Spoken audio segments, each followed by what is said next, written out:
Apa syarat Indonesia menjadi negara superpower di tahun 2045 di masa 100 tahun Indonesia merdeka kala itu? Ada pertanyaan sebelum menjawab pertanyaan pertama tadi. Apa ada negara dalam 20 tahun membangun bisa menjadi negara superpower? Kita bahas perlahan dan kalau terbukti ada, maka kita harus berkaca pada kenyataan bahwa selama ini yang telah menjalankan negara dalam 20 tahun terakhir ternyata tidak membuat Indonesia saat ini atau 3 tahun lagi menjadi negara superpower. Jadi ke depan, lupakan mereka yang akan menjabat yang punya model pemerintahannya sama dengan mereka yang menjabat dalam 20 tahun terakhir. Mereka semua old mind. Oke, Indonesia ke depan mau berubah total kan? Bukti pertama, di tahun 1918, Jerman kalah Perang Dunia Pertama dan harus membayar kompensasi biaya perang. Namun, di tahun 1936, Jerman mulai agresi militernya kemudian menguasai Eropa. 20 tahun Jerman membangun negaranya untuk menjadi negara superpower dan berhasil. Jepang di tahun 1945 kalah Perang Dunia Kedua. Di tahun 1964,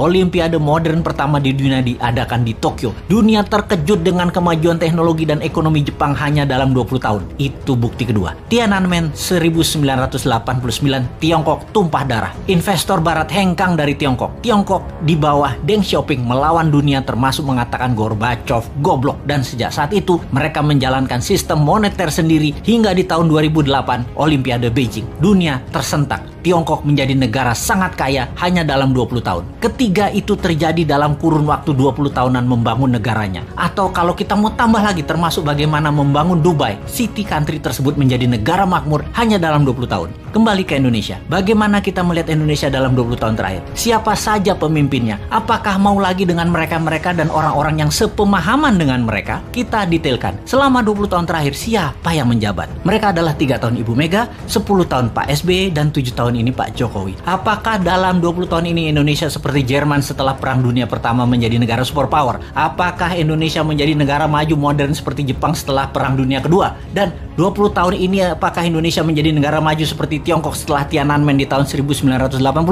Maka jawabannya adalah belum atau tidak tercapai sama sekali. Jauh dari cita-cita negara modern ala Jepang, negara kaya ala Tiongkok, negara superpower ala Jerman. Apa masalahnya? Karena memang tidak punya konsep bernegara yang mumpuni, yang terorganisir dalam jangka panjang dan kuat strategi bernegaranya baik di dalam dan di luar negeri. Kita tanya lagi, calon kandidat 2024 nanti, siapa yang punya konsep bernegara yang akan membuat Indonesia berdiri di atas kaki sendiri? Atau kita lihat lebih dalam, jangan-jangan kandidat yang ada hanya memirror 3 kandidat terakhir bernegaranya. Apakah sahabat mau ke depan dijalankan pakai cara deket-deket dengan model bernegara 3 presiden terakhir? Rasanya dapat dipastikan Indonesia akan stagnan jalan di tempat. Kita bukan menyalahkan 3 presiden terakhir tersebut, namun mereka sudah menjalankan negara menjadi seperti saat ini dan tetap utuh. Itu hebat. Namun ke depan kita ingin lebih berdaulat lagi, bukan? Beranikah bangsa Indonesia melakukan sesuatu yang baru, yaitu pilih yang bukan mirip-mirip rejim 3 presiden terakhir? Adakah kandidatnya?